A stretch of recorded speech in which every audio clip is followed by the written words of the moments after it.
Hello tout le monde. Je me suis dit il y a quelque temps que ça faisait un moment qu'on n'avait pas fait de recette sucrée. Alors aujourd'hui, je vous propose une recette de cake à l'avoine avec poudre d'amande et pommes. On commence tout d'abord par placer les flocons d'avoine dans un mixeur pour les réduire un tout petit peu. Pas forcément en faire une farine, mais au moins avoir des grains un peu plus fins. Ensuite, on va venir ajouter un peu de poudre d'amande.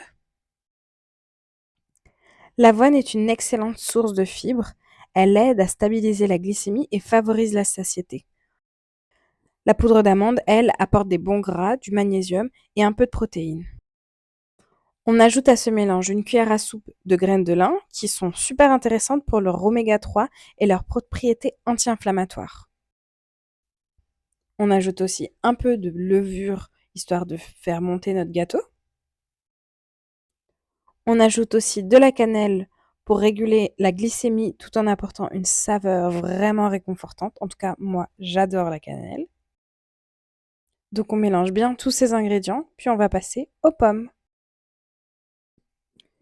Les pommes, surtout avec la peau, apportent des fibres et des antioxydants, ce qui est quand même super important dans une alimentation anti-inflammatoire.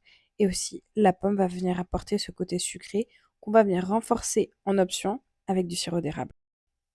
Donc, si vous, comme moi, vous avez un peu la flemme, au lieu de râper la pomme, vous pouvez tout simplement placer dans un mixeur, mettre tous les morceaux de pommes et mixer jusqu'à avoir des morceaux suffisamment réduits.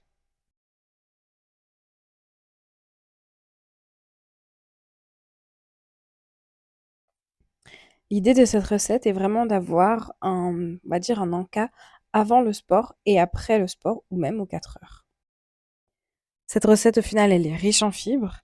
Elle apporte des ingrédients vraiment intéressants pour l'énergie et la digestion. Et c'est vraiment une recette super rapide à préparer.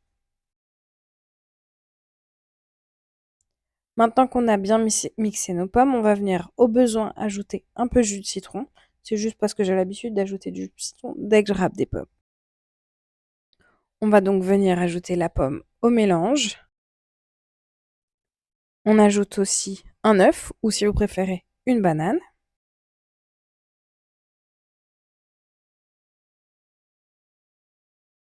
Puis le lait végétal. On mélange bien le tout afin d'obtenir une pâte vraiment homogène.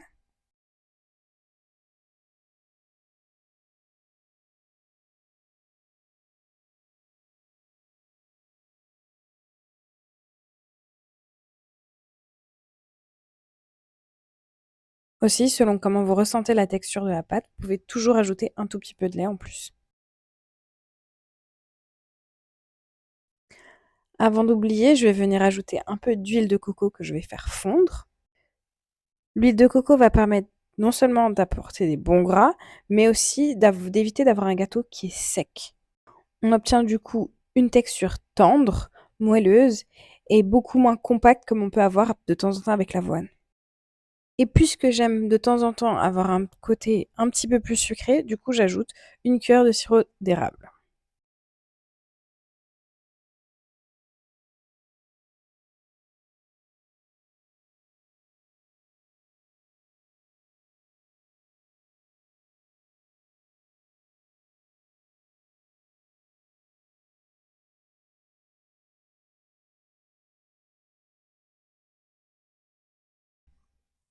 Maintenant qu'on a mélangé bien tous nos ingrédients et qu'on obtient une pâte bien homogène, on va venir passer à la cuisson. On va donc venir verser la pâte dans un moule recouvert de papier cuisson ou légèrement huilé si vous préférez.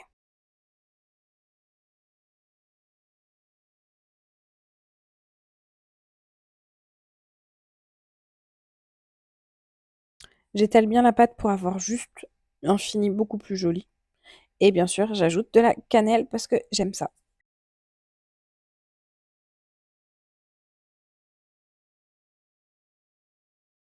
On va donc enfourner le cake pendant environ 30 à 35 minutes, plutôt 35, à environ 180 degrés.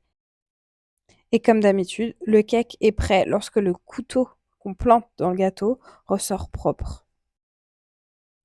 On obtient donc un cake moelleux, légèrement sucré et très rassasiant. Vraiment, il est parfait pour le petit-déj ou si comme moi vous vous entraînez avant le petit-déj au réveil, il convient très bien avec un peu de yaourt végétal, c'est un délice.